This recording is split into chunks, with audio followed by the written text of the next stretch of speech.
Testing 1, 2, 3. Are we recording on all? 1, 2, 3 things? testes. Great. Welcome to Big Ten Frenemies episode 24. Yeah. I think we're on 24. I think you're right. Sounds good to me. And a half. I'm your host, Buckeye Drew. Along with me, we got, The Wolverine Steve. and Spartan Phil. Spartan Bill. And behind the camera, our glorious executive producer. Best hands in the business. Yep. Screws Costanza. Fire up chips. So a lot happened over this weekend. What? Oh, What Thanksgiving. Yes, Thanksgiving. Oh, that was good. Thanksgiving was great. Excellent Thanksgiving. I got stuffed on food, and then I got stuffed full of joy, just like the Buckeyes stuffed Shea Patterson in the backfield.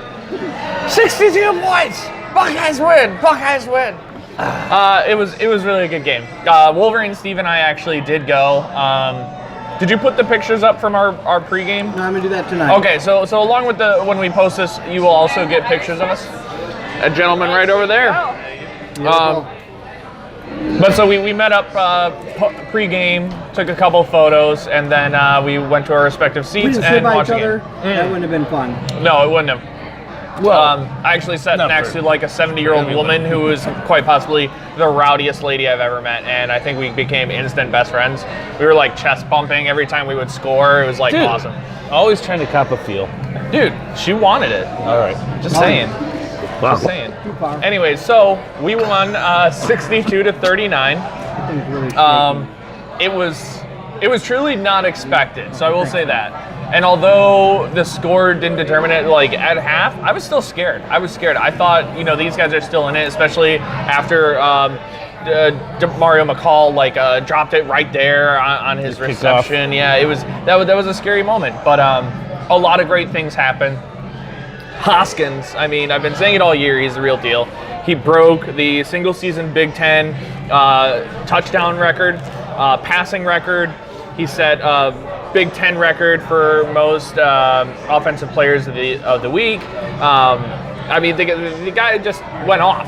It was insane. And he was still very humble about it, and I liked his post-game interview when he said, this isn't the best game, because been complaining about how they haven't been playing too well all year, but everything came together because they have so much talent, so much depth, and it really did. It was just a matter of time, and they brought it together right during the rivalry game. Bad for Michigan, great for us. Do I think we're ready for the playoffs? Not necessarily. If we go next week and blow Northwestern out like we did 4 years ago to Wisconsin, do like a 59-0, I will say yes, we're ready to compete. But otherwise, let's take it slow and just see how next week works out. But I don't know. Tell me about how your experience in Columbus. Well, I tweeted this. I'm going to leave a negative Yelp review for the hospitality in Ohio Stadium. At the horseshoe. But no, I've been there like 7-8 times before. It's the most intimidating, intense atmosphere I've ever, as a Michigan fan especially, you can go to. But all I'll say is, from my perspective, huge tip of the cap to the Ohio State Buckeyes. I was blown away by their performance. I didn't see it coming in a million years. I don't think anybody did, including the Ohio State fans. I think we're very... No, yeah, it was a shock to us. If you watch the I lost my voice cheering so much. If you watch the entire season, Michigan play and Ohio State play, it would have been virtually impossible to come up with the conclusion that Ohio State would run them off the field. And sure, maybe they were going to win. It's at home. But they had played the same teams, and Michigan, it looked better against those teams in most cases. And Michigan State maybe was even, but anyway. So yeah, I was bitterly disappointed as a Michigan fan, surprised, hurt, crushed. But now that I've had a few days to really sit back and look at it, we may not have time today, but maybe we'll go over it next week or something. The issues that I saw with Michigan, but mostly, I just blown away by Ohio State. And the thing is, if they're capable of playing like that, I think that offense yes, is I think they can compete with unstoppable, anybody. Yeah. In my opinion, when they're clicking on all cylinders like that. And Chris, huge shout out to Chris Olave, who true freshman and came out of nowhere, 2 touchdowns and blocked that punt. That kid, he's got a bright future. And you know what? That was so lucky for us that we got him. We were the first people to offer him. So he transferred after his sophomore year, so he had to sit out his junior year of high school and didn't have as much tape. Ohio State said, you know what? Actually, they were recruiting a quarterback, and then they said, hey, you should take a look at this kid. Offered him the scholarship, and he snagged it up immediately, and then other scholarships came in. But he stayed true to the Buckeyes, signed with us, and it's paying off. He's showing what he comes to bring. In that game, that was such a huge play. Oh, yeah. And I didn't look it up or read anything, but I don't remember the last time Michigan had a punt blocked, honestly. I mean, it's been years to my knowledge. And I was shocked on that play. But so a few things to go over. Steve, why don't you show them a little bit of what happened today? Steve paid off his bet. Look at that. Cue ball. Look at that. Hey, beautiful. Hey, listen. Beautiful. We got two of them now. We've got It two has of them. been years. Come on. But I do want to discuss. Phil and I got to put our heads together and make an ass of ourselves. Oh my God. Cue ball, corner pocket. It was free haircut day for me at work.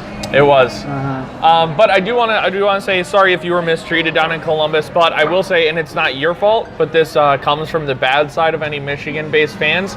So this all goes, and this is how I truly feel. I believe this stems back to the beginning of the season when Michigan fans took to Twitter and not just hopped on Urban, which any Buckeye fan takes personally.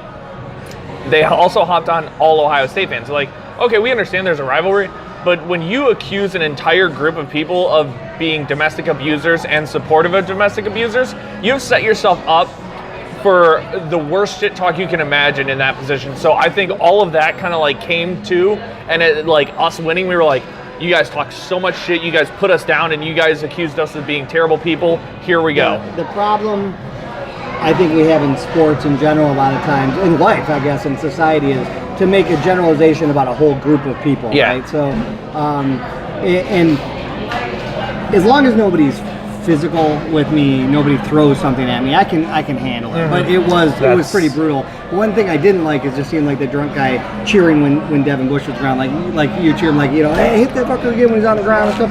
It happens at every fan base, so it happens at always cheer them. You never want to see anybody get injured. I don't care what team they play for. It happens at every fan base. There's no doubt about it. Oh yeah, there's good and bad on anyone. The only thing that really surprises me, and I mean you explaining that I guess makes sense to me, but I'm surprised at the seething hatred that Ohio State fans have for Michigan because they won so many. You think that would wane? No, absolutely you not. Love us. Without us, you didn't even have a shot at the playoffs. Nope. You needed a statement win. You're welcome. Just like I told you, I wanted us to go for another touchdown at the end, and then go for 2 because we couldn't go for 3. But that's exactly what we talked about at the beginning of the season. You guys don't get it. I mean, this is that same when you disrespect teams and condescend and absolutely you make it personal.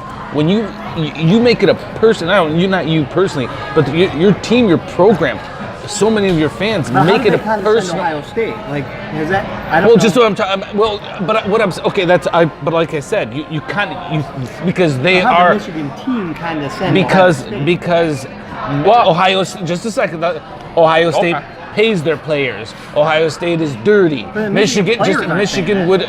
Doesn't matter. They're beneath us. They're not smart. They went to Ohio State. There's constantly. It's not about football. It is about ad hominem attacks. You're saying personal attacks versus actual football talk. Correct. The facts. Correct. Okay. And it's just going back to, not to get totally off track, but it's the same thing when I talk about, okay, what is a Walmart Wolverine? It's not somebody who cheers for Michigan that doesn't have a degree from there. It's nothing to do with it. It's the person that goes, doesn't say we're going to stomp the shit out of you on Saturday. They say you have, your degree sucks, and they have no degree. So but it's real that Michigan thing. fans hate those people too because they're the ones that are jumping off the bandwagon and criticizing and complaining. And you about did it. see a lot of people jump off the bandwagon. This and those are the Walmart Wolverines. Right. Well, but you also I gotta say, this is one of the things that I was very interested watching in. that too. You're just getting blown up. Larry. That's Chicago.